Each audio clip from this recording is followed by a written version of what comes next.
નમસ્કાર, વિવાદમાં સંવાદમાં આ પ્લેટફોર્મ એટલે બિગ ડિબેટ. સ્વાગત છે આપનું બિગ ડિબેટમાં. હું છું આપની સાથે સંધ્યા. અને મધ્યપ્રદેશની આગ હવે ગુજરાત સુધી પહોંચી ગઈ છે. જી હા, ખેડૂતોના દમનની વિરુદ્ધ હવે ગુજરાતમાં પણ કોંગ્રેસે પુતળા દહન કર્યું હતું. તો દમનની દાજ અંગે જ આજે આપણે ચર્ચા કરીશું.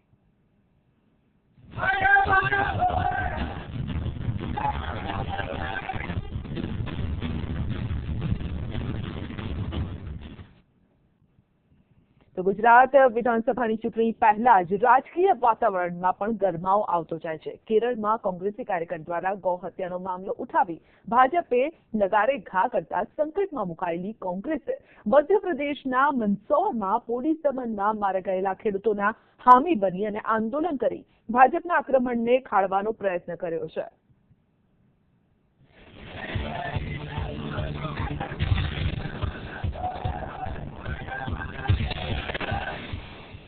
સમગ્ર ગુજરાતમાં કોંગ્રેસી કાર્યકરો રસ્તા પર ઉતરી આવ્યા. સુરતમાં પુતળા દહન કરાયું તો રાજકોટમાં રસ્તા પર ધરણા યોજાયા. બોટાદમાં પુતળા દહન માટે પોલીસ સાથે પકડદાવ તો ભુજમાં માનવ સાંકળ કોંગ્રેસી કાર્યકરોએ દરેક જિલ્લામાં ધરણા પ્રદર્શનો યોજ્યા. તો અમદાવાદમાં યુથ કોંગ્રેસના કાર્યકરોએ કોંગ્રેસના ઝંડા સાથે ધસી જઈ ટ્રેન રોકી, જ્યારે ખુદ પ્રદેશ પ્રમુખ પણ મેદાનમાં ઉતરી આવ્યા હતા અને કાર્યકરો સાથે અમદાવાદમાં વિરોધ પ્રદર્શન કર્યું. અને મધ્યપ્રદેશના મંદસૌરમાં ભાજપ સરકારે ખેડૂતો પર કરેલા દમનને વખોડી નાખ્યું. ગુજરાતની કોંગ્રેસ ખેડૂતોની વીજળી, સિંચાઈ, પાણી, ખાતર, બિયારણ અને ખાસ કરીને ટેકાના ભાવ, જેને માટે આખા દેશમાં આંદોલન ચાલી રહ્યું છે, લોકો લડી રહ્યા છે. જ્યારે મત લેવા હતા ત્યારે લોકોને 2014માં એમ કહેવામાં આવ્યું કે કોસ્ટ પ્લસ 50%, અને આજે કપાસ હોય, મગફળી હોય, બટાકા હોય, ડુંગળી હોય, એના કોઈ બાબતે ટેકાના ભાવ મળતા નથી. ખોટા વાયદાઓ આપીને ખેડૂતોને છેતરવાનું કામ ભારતીય જનતા પાર્ટી કરી રહી છે. ત્યારે અમે જલદ કાર્યક્રમ આપવાની તૈયારી કરીએ છીએ. કેરળમાં કોંગી કાર્યકરો દ્વારા ગૌહત્યા કરાયાનો વિડીયો બહાર આવતા ભાજપે ગુજરાતમાં કોંગ્રેસને ગૌમાતાના હથિયારા પક્ષ તરીકે ઓળખાવવાની તક ઝડપી અને ગૌ સેવા આયોગના ઉપાધ્યક્ષ ઉપવાસ પર બેસી ગયા. ભાજપના નેતાઓ પણ સમર્થનમાં પહોંચી ગયા. કફોડી સ્થિતિમાં મુકાયેલી કોંગ્રેસને જીવતદાન મળ્યું. મંદસૌરમાં ભાજપ સરકારે ખેડૂતો પર દમન કર્યું અને જેમાં 5 ખેડૂત મોતને ભેટ્યા. હવે કોંગ્રેસ ભાજપને ખેડૂતોના હથિયારા પક્ષ તરીકે ઓળખાવવા मैदाનમાં આવ્યું છે. ये कांग्रेस आज जो आंदोलन कर रही है वो एक प्रकार से यहाँ के किसानों के जो मांगे उनको आगे बढ़ा रही है और सरकार को भी एक संदेश दे रही है कि समय रहते हुए आप यहाँ गुजरात के किसानों की मांगों को आप स्वीकार कर रहे हैं. नौबत नहीं आए कि यहाँ पे भी आंदोलन बड़ा खड़ा हो जाए. दूसरा, जो मध्य प्रदेश के किसानों ने आंदोलन किया है, 5 लोग मारे गए हैं, नैतिक समर्थन देने के लिए भी ये आंदोलन किया जाता है. આ વર્ષે યોજાનાર ગુજરાત વિધાનસભાની ચૂંટણી ભાજપ અને કોંગ્રેસ એમ બંને પક્ષો માટે ખૂબ જ મહત્વની બની રહેનાર છે. ભાજપ મિશન 150 સાથે મેદાનમાં આવ્યું છે, જ્યારે કોંગ્રેસ માટે 22 વર્ષથી સત્તાથી બહાર રહેવા બાદ અસ્તિત્વનો સવાલ ઉભો થયો છે. ત્યારે દેશના અન્ય રાજ્યોમાં બનતી ઘટનાઓને મુદ્દો બનાવી મેદાનમાં આવતા ભાજપ કોંગ્રેસે આંદોલનના નામે ગુજરાતમાં રાજકીય રમતના મંડાણ શરૂ કરી દીધા છે. Bureau report, ETV news. તો આખરે આ મુદ્દે જે ચર્ચા કરીશું કે આખરે ખેડૂતોના વાહરે કોણ છે અને કોણ આ ખેડૂતોનું દર્દ ખરેખર સમજે છે, કે પછી ચૂંટણી આવે છે માટે જ વિકાસ અને વાયદાની વાતો કરવામાં આવે છે. આ મુદ્દે ચર્ચા કરીશું. આપણી સાથે બીજેપી તરફથી જોડાયા છે પ્રશાંત વાળા, નેતા બીજેપી. પ્રશાંતભાઈ, આપનું સ્વાગત છે. આ સાથે જ આપણી સાથે નરેન્દ્ર રાવત, નેતા કોંગ્રેસ, જોડાયા છે વડોદરાથી. નરેન્દ્રભાઈ, આપનું પણ સ્વાગત છે. અજય નાયક, વરિષ્ઠ પત્રકાર, આપણી સાથે જોડાયા છે. અજયભાઈ, આપનું પણ સ્વાગત છે. તમામ મિત્રોનું સ્વાગત છે. નરેન્દ્રભાઈ, પહેલા આપની પાસે આવીશ. આપની પાસેથી જાણવાનો પ્રયત્ન કરીશું કે 22 વર્ષનું દર્દ હવે બહાર નીકળી રહ્યું છે, એ પણ ખેડૂતોના નામે, ગૌના નામે. આ રાજનીતિ થઈ રહી છે.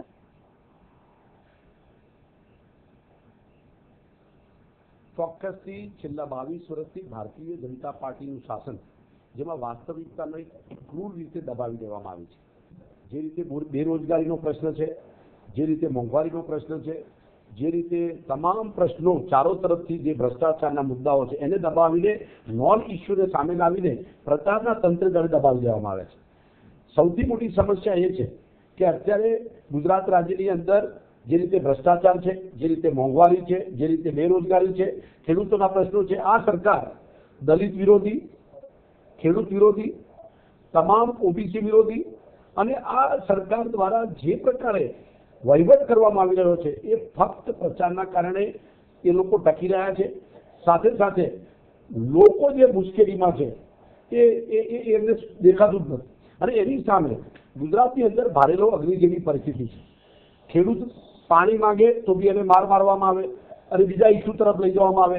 ગો હત્યાનો મુદ્દો સામે લાવી લોકોને ગેરમાર્ગે દોરવામાં આવે કે સામાન્ય જે એમના પ્રશ્નો છે, રોજબરોજના પ્રશ્નો છે, કે ખેડૂતોની જે અત્યારે ગુજરાતની અંદર જે મુશ્કેલીઓ છે કે સામાન્ય ખેડૂત જ્યારે આપઘાતના માર્ગે જઈ રહ્યો હોય એવા સમયે સરકાર કશું કરતી નથી. મધ્યપ્રદેશની ઘટના દ્વારા અત્યારે સમગ્ર દેશની અંદર જ્યાં જ્યાં બી ખેડૂતો છે એના પ્રશ્નો બહાર આવી રહ્યા છે. કારણ કે કોઈ નેતૃત્વ વગર મધ્યપ્રદેશની અંદર જે ખેડૂતોની જે મુશ્કેલી જે અત્યારે રસ્તા પર આવી છે અને એના કારણે સમગ્ર ગુજરાતની અંદર અને મહારાષ્ટ્રની અંદર એના પડઘા પડી રહ્યા છે. ભારતીય જનતા પાર્ટીના શાસન દ્વારા ખેડૂતોને પોષણક્ષમ ભાવ અત્યારની વાત કરું ગુજરાતની પરિસ્થિતિ કે જે રીતે મગની વાત કરીએ, તુવેરની, તો અત્યારે લોકોના ઘરે ટ્રેક્ટર ભરીને અનાજ ચડી રહ્યું છે જેના એના પોષણક્ષમ ભાવો મળતા નથી. સરકાર એનું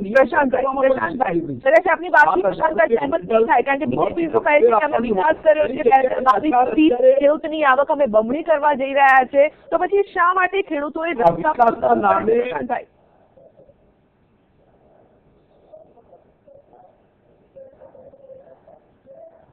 પહેલી વસ્તુ તો એ કે આજે ગુજરાતમાં અને સમગ્ર ભારતમાં કોંગ્રેસ છે એ આંતરિક જૂથબંધીની પરાકાષ્ઠાએ છે અને એક પ્રકારની હારની હતાશામાં ખેડૂતોની વાત કરો, કોંગ્રેસની ચિંતા ન કરો. મહેરબાની કરીને આજે કોંગ્રેસ કરો, તમે વચ્ચે ના બોલો, તમે વચ્ચે ના બોલો. તમે જયારે બોલતા હતા ત્યારે હું વચ્ચે નહોતો બોલતો. કોંગ્રેસ ભાષણ વચ્ચે બોલતા હતા ત્યારે હું વચ્ચે નહોતો બોલતો. જરૂર નથી. તમે બોલતા હતા ત્યારે હું વચ્ચે નહોતો બોલતો. તમે 2 મિનિટ સાંભળો. જી પ્રશાંતભાઈ, તમે બોલતા હતા ત્યારે હું વચ્ચે નહોતો બોલતો. મહેરબાની કરીને વચ્ચે ના બોલો. વાત કરો. કોંગ્રેસ હારની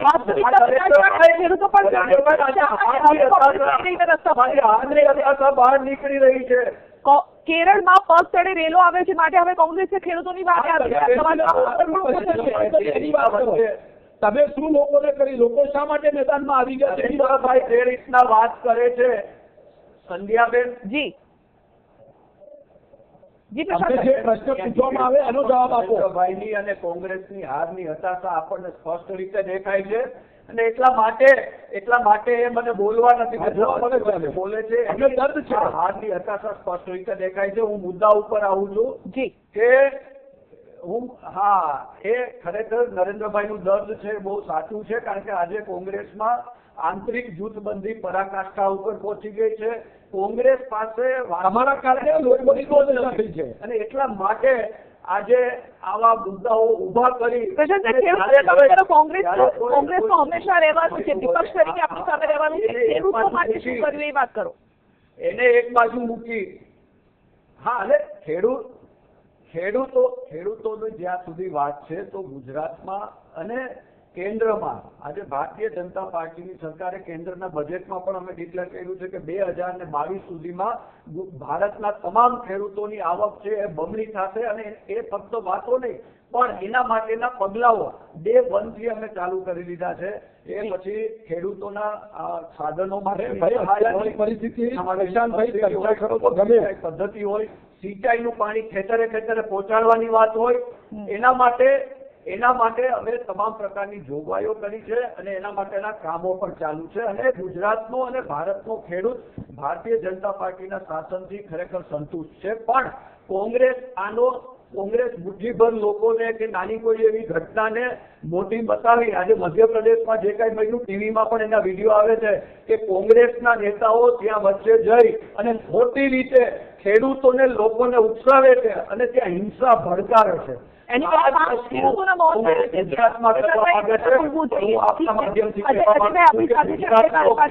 પ્રયત્ન કરીએ. ઠીક છે, ઓકે અજયભાઈ, લાગી ગઈ છે 2022 સુધી કિસાનોની આવક બમણી કરવાની વાત કરી રહી છે, તેમ છતાં ગુજરાત હોય, મધ્યપ્રદેશ હોય, મહારાષ્ટ્ર હોય, ખેડૂતોએ રસ્તા પર ઉતરવું પડે છે, તેમની માંગ પૂરી નથી થતી અહીંયા.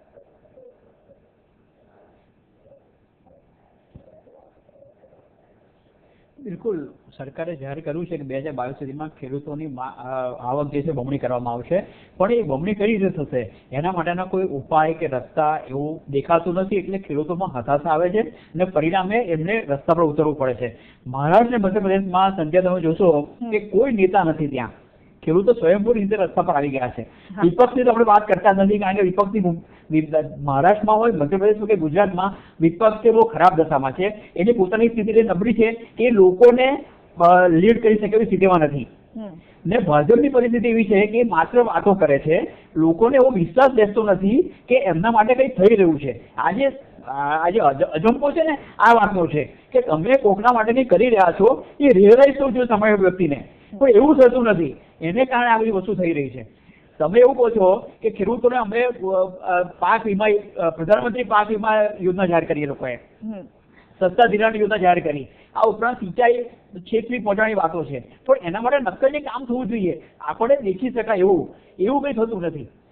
ઘણી વખત આટલા કેટલા વખતથી હજી પણ આપણે ત્યાં ઈ મંડીની વાત થઈ રહી છે, પણ ઈ મંડી માટે તમારે ગામડામાં બ્રોડબેન્ડ પહોંચાડવું પડે, ગામડાના ખેડૂતને તમારે અવેર કરવું પડે, એને એ રીતે શિક્ષણ આપવું પડે કે ભાઈ તમારું જે પાક છે તમે આ જગ્યાએ પણ વેચી શકો છો. પણ એ જ્યાં સુધી તમે ઇન્ફ્રાસ્ટ્રક્ચર ફેસિલિટી વિકસાવો નહીં, ત્યાં સુધી આ બધી માત્ર ને માત્ર વાતો જ પુરવાર થાય છે.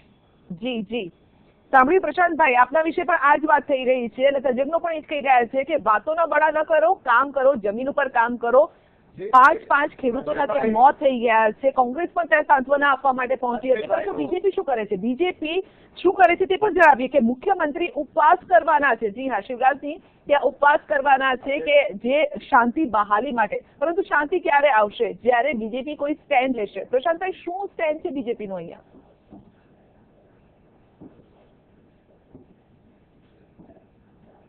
પહેલી વસ્તુ તો આપણે મીડિયામાં પણ, નેશનલ મીડિયામાં પણ 2 દિવસથી વિડીયો આવે છે કે મધ્યપ્રદેશમાં કોંગ્રેસના નેતાઓ, એના તો હવે વિડીયો ફૂટેજ બહાર આવી ગયા કે કોંગ્રેસના નેતાઓ લોકો વચ્ચે જઈ અને ઉશ્કેરાટજનક ભાષણો આપે છે, હિંસા ભડકાવવાના પ્રયત્નો કરે. આજનો જ એક વિડીયો છે, કોંગ્રેસના એક મહિલા નેતા છડે ચોક એ લોકોને કહે છે કે ભાઈ તમે પોલીસ ચોકી સળગાવી દો, બસ સળગાવી દો, ઘરો સળગાવી દો. એટલે ખરેખર લોકોનો જે પ્રશ્ન છે એ સાઈડમાં રાખી અને કોંગ્રેસ છે એ પોતાનો રાજકીય રોટલો શેકવા માંગે છે. એની મળી મુરાદ એ બહાર આવી ગઈ છે. બીજું અજયભાઈએ જે વાત કરી, પ્રશ્નની ચર્ચા કરો, કોંગ્રેસની વાત જવા દો કે તમારા વાતો નહીં, અમે કે મધ્યપ્રદેશના ખેડૂતો નરેન્દ્રભાઈ તમારી તમે કોંગ્રેસની નથી કરવાની વાત મૂકો, હવે તમે વાત કરાવો. મેલી મુરાદ ક્યારેય બહાર આવવાની નથી. તમે એકાદ વિડીયો ખેડૂતોના ખભે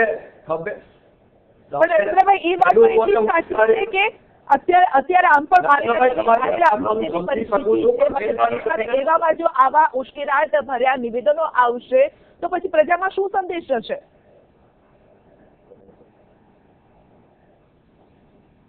એક વાત સંધ્યાજી હું કહેવા માંગુ છું કે ભારતીય જનતા પાર્ટી પાસે કોંગ્રેસની પહેલેથી આવી નીતિ રીતિ છે નથી. પ્રજાને પોતાને ઉશ્કેરવા, હુલ્લડો કરાવવા, દંગલો મચાવવા અને ઉશ્કેરાટજનક વાતાવરણ કરવું આ કોંગ્રેસની મુરાદ છે. ગુજરાતમાં પણ કોંગ્રેસે પાટીદારોને ઉશ્કેરી અને હુલ્લડો કરાવવાનું આવું ખોટેલી છે. લોકોને મૂર્ખ બનાવવામાં આવી રહ્યા છે. જી હા, મધ્યપ્રદેશની આગ ગુજરાત સુધી પહોંચી છે. ખેડૂતો તેમના હક માટે રસ્તા પર ઉતરી આવ્યા છે અને બીજેપી, કોંગ્રેસ અહીંયા રાજકારણ પણ થઈ રહ્યું છે. ભલે તેવું કહેતા હોય કે ખેડૂતો સાથે છીએ. પ્રશાંતભાઈ, આપને સવાલ છે. ભલે મુખ્યમંત્રી મધ્યપ્રદેશના કહેતા હોય કે ભાઈ રાજ્ય સરકાર એ કિસાનોની સરકાર છે, જનતાની સરકાર છે, હંમેશા જનતા અને કિસાનો માટે કામ કર્યા છે, તો પછી લઈ લો નિર્ણય. 20 સૂત્રીય માંગો તેમની છે, માંગો સ્વીકારી લો તો કદાચ આ પ્રદર્શન પણ બંધ થઈ જશે અને મુખ્યમંત્રી ખુદે ઉપવાસ પર નહીં ઉતરવું પડે.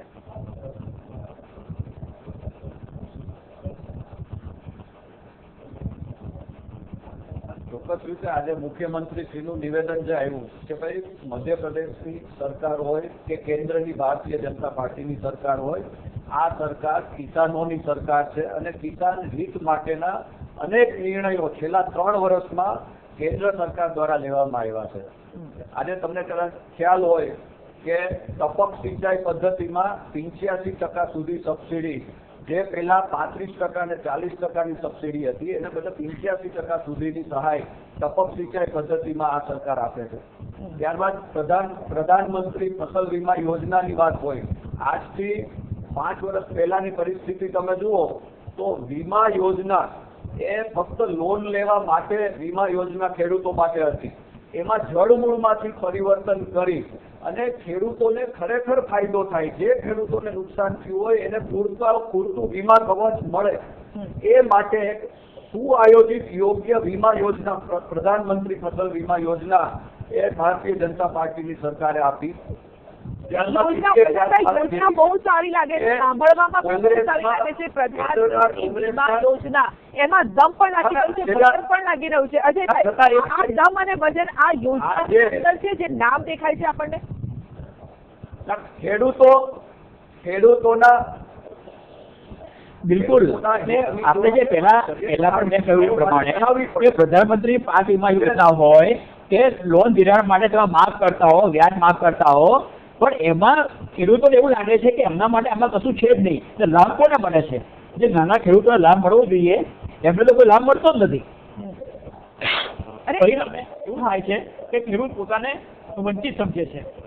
અહીંયા મારે એક વાત કેવી છે, આપ જે લાભની વાત કરો છો અજયભાઈ, એક મિનિટ, આપ જે વાત કરો છો કે ખેડૂતોના લાભની વાત કરો છો, હું એક જ ઉદાહરણ દ્વારા સમજાવીશ કે કોંગ્રેસના છેલ્લા 10 વર્ષના શાસનમાં કોઈ દિવસ ખાતરના ભાવ ક્યારે ઘટ્યા નહોતા. ખાતરના ભાવ પ્રશાંતભાઈ, હું તમને વચ્ચે રોકવા માંગુ છું. તમે મળવુંદાની વાત કરતા નથી. આ મળવું તમે કાળા બજાર શું છે એના બદલે નથી થયો, એના માટે એના બદલે 10 વર્ષમાં 10 વર્ષમાં ચોરીના ભાવ, ખાતરના ભાવ કેન્દ્રની સરકારે ગુજરાતમાં ગુજરાતી વાત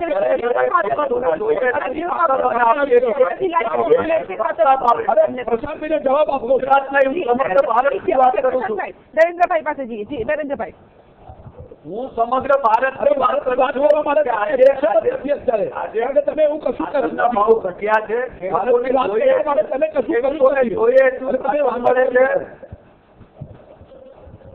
જી નરેન્દ્રભાઈ, હું આખા ભારતની જ વાત કરું છું. કેન્દ્રના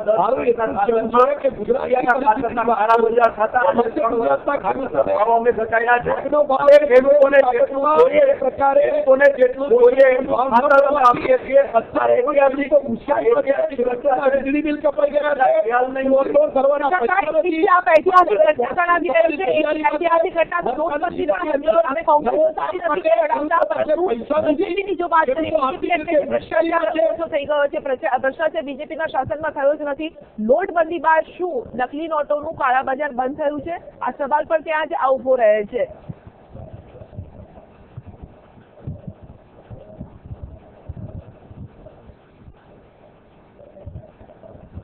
આપણે જે વાત કરીએ છીએ કે જો રાજકીય ઈચ્છા શક્તિ હોય તો કોઈ પણ પરિસ્થિતિ બદલી શકાય છે. ખેડૂતો પણ એ જ ઈચ્છી રહ્યા છે. વિકાસ દરની જો હું વાત કરું તો આજે ગુજરાત એક એવું રાજ્ય છે, સમગ્ર ભારતમાં ગુજરાત એક એવું રાજ્ય છે કે છેલ્લા 10 વર્ષથી ગુજરાતનો કૃષિ વિકાસ દર સમગ્ર ભારતમાં નંબર 1 પર છે, ડબલ ડિજિટ ઉપર છે.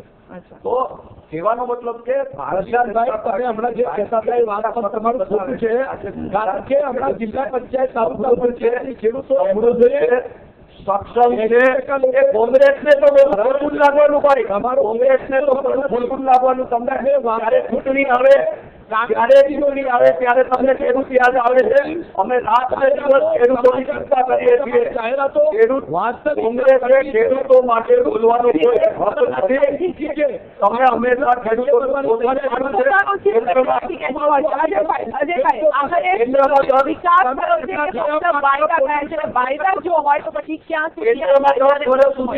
કોંગ્રેસની સરકાર હતી ત્યારે તમે ક્યાં હતા? છેલ્લી એક જ વાત મારે કરવાની, આજકાલમાં કેન્દ્ર સરકાર ટેકાના ભાવ જાહેર કરવાની છે. જી અજયભાઈ, એ ટેકાના ભાવમાં ઘણા વર્ષોથી એક ફોર્મ્યુલાની ભલામણ થઈ રહી છે. બિહારના મુખ્યમંત્રી નીતિશ કુમારે પણ એવી જાહેરાત કરી હતી કે ટેકાના ભાવ નક્કી કરતી વખતે ખેડૂતની પડતર કિંમત ઉપરાંત તેની અંદર એનો માર્જિન એટલે કે નફો ઉમેરો 25%, 30%, 50%, ને પછી તમે ટેકાનો ભાવ જાહેર કરો તો ખેડૂતોને ખરેખર એનું વળતર મળશે. પણ આ ફોર્મ્યુલા પર કોઈ કામ કરતું નથી. એટલે અત્યારે જો ખરેખર કેન્દ્ર સરકાર એવું માનતી હોય કે ખેડૂતો માટે કંઈક કરવું છે અથવા કંઈક કરવું જોઈએ તો ટેકાના ભાવ માટે નવી ફોર્મ્યુલાથી જો જાહેરાત કરે તો મને એવું લાગે છે કે ખેડૂતોને એવું લાગશે કે તેમના માટે ખરેખર થવું છે ને એક નવી વ્યવસ્થાનો આરંભ થઈ રહ્યો છે. જી, તો નવી વ્યવસ્થાનો આરંભ થાય તો ખેડૂતોને પણ હાશકારો અહીંયા અનુભવાશે. આપ સૌ મિત્રોનો આભાર અમારી સાથે જોડાવા બદલ. પ્રશાંતભાઈ, નરેન્દ્રભાઈ અને અજયભાઈ બીજી બેઠમાં અમારી સાથે ચર્ચા કરવા બદલ આભાર. તો આખરે ખેડૂતોનું દર્દ ક્યારે અને કોણ સમજશે? જો સમજતા હશે તો પછી રસ્તા પર ખેડૂતોએ આ રીતે નહીં નીકળવું પડે. રજા આપશો.